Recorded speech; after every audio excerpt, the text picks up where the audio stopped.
اگه درگیر التهاب چشمی و خشکی چشم هستی و نمیدونی باید چیکار کنی و چندین و چند بار آمپولای آواستین و آلیا رو تزریق کردی و جواب نگرفتی، جواب پیش من.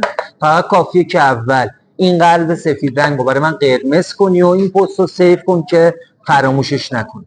میخوام بهت راهکارهایی بدم که فقط با اینا میتونی درمان کنی التهاب چشمی تو. این راهکارا چیه؟ یک، استفاده از سبزیجاتی که پر از آنتی اکسیدانن، مثل کرفس، اسفناج و هویج.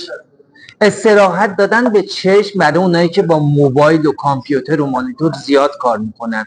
چجوری؟ هر 20 دقیقه به چشمتون حتما استراحت بدید. و مورد سوم که از همه مهمتره، حتما تو طول روز کمپرس سرد یادتون نره.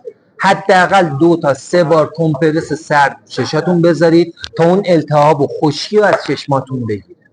اگر انجام دادی و واسط مفید بود این کارا رو، حتما برای تمام کسایی که اگر